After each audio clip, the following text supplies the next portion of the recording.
So Abram and Sarai are trying to have children after being married for so long. Sarai? Yes, Abram? How come we are not having children yet? I mean, it's been a couple decades, and I still don't have someone to pass my legacy on to. You know the rules, Abram. I can only bear children until I'm 50. And I'm like well into my 60s by now. But God said we were supposed to have children together. She said that we were supposed to have as many descendants as stars in the sky. Well, that is baloney, Mr. Abram.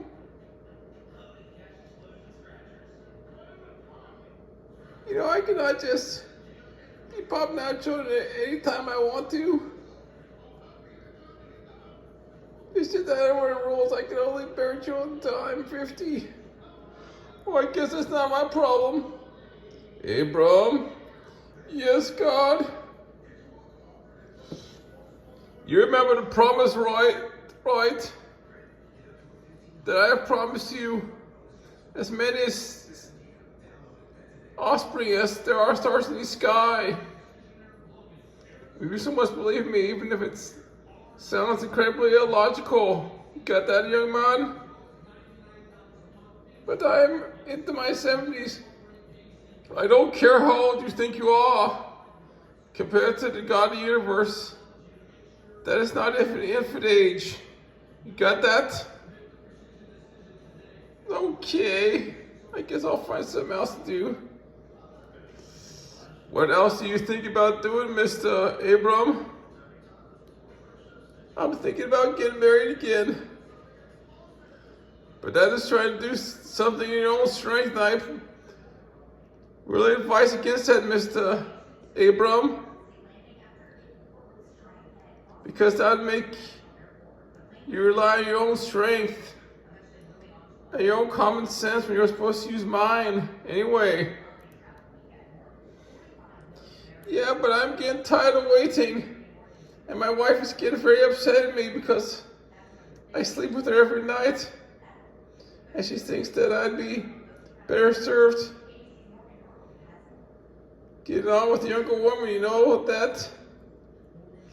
I know what you are talking about, but I cannot perform my miracle power when you decide to shack up with some younger chick, Mr. Abram.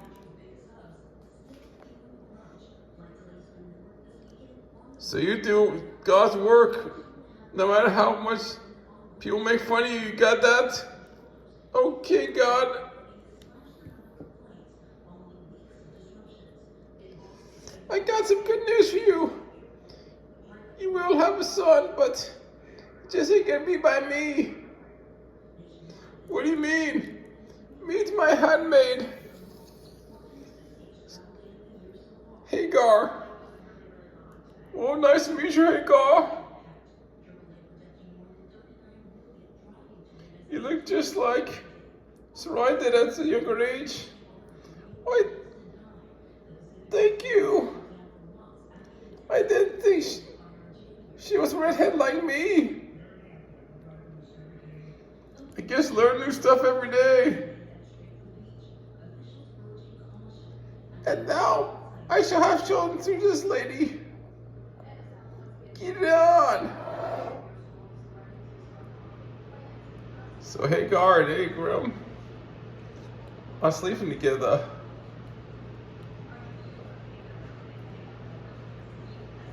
And a couple months later, well, look who's pregnant. Hey, don't make fun of my situation. I am an old lady and I cannot have any more babies. And that's why you will give me the crown. And you will be my handmaid, my servant from now on.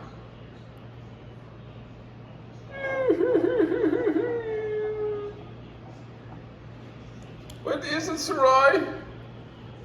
It's about the girl I gave to Mary. What about her? She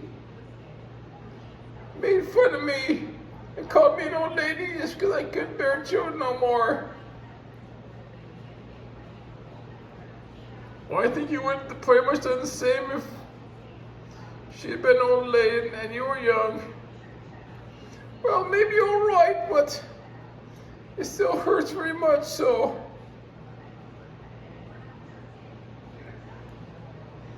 But we have to save our marriage, and I must kick her out.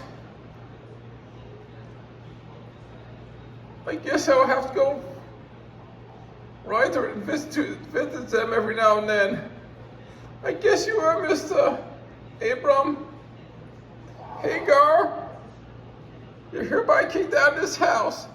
What do you mean? Give me that crown back, because that does not belong to you. And you can go back to Egypt too.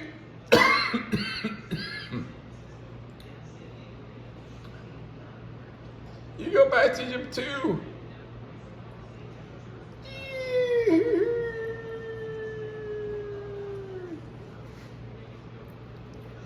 So Hagar, migrates through the desert, and she comes across a statue.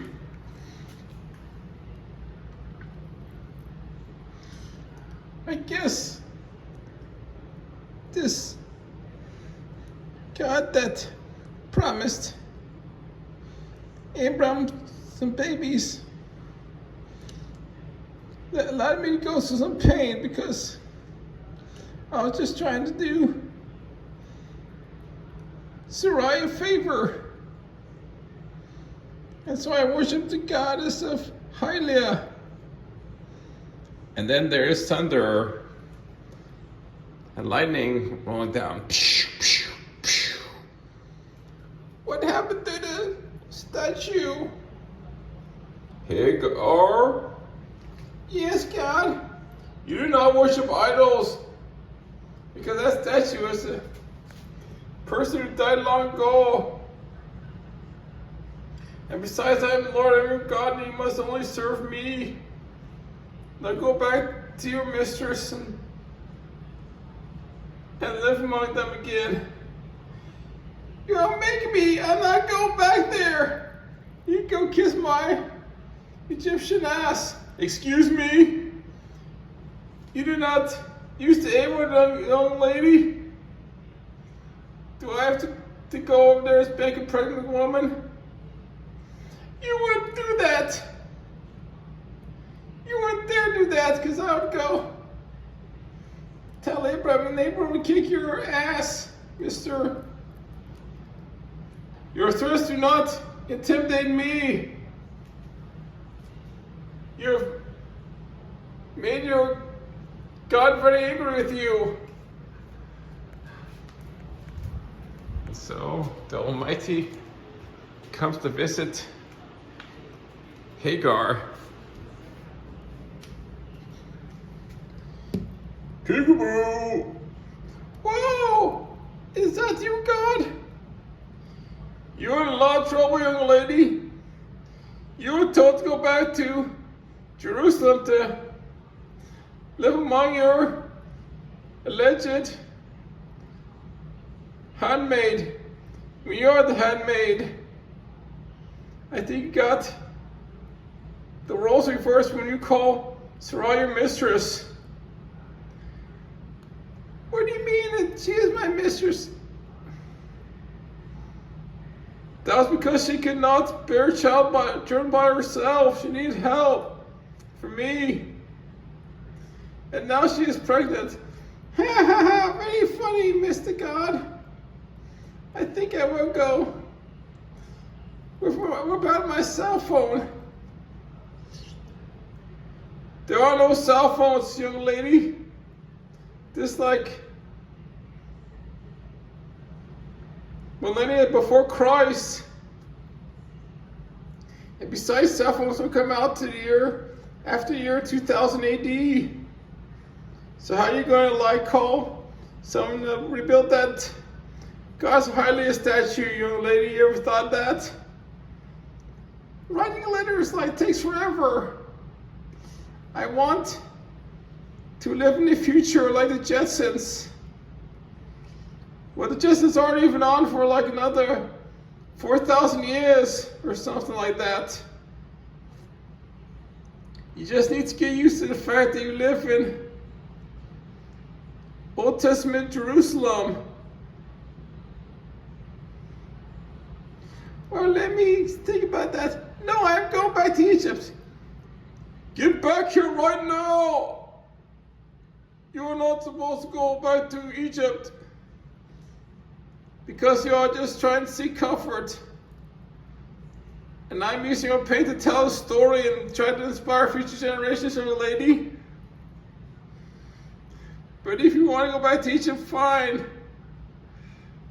Have your baby in solitude there without anyone to ever love you.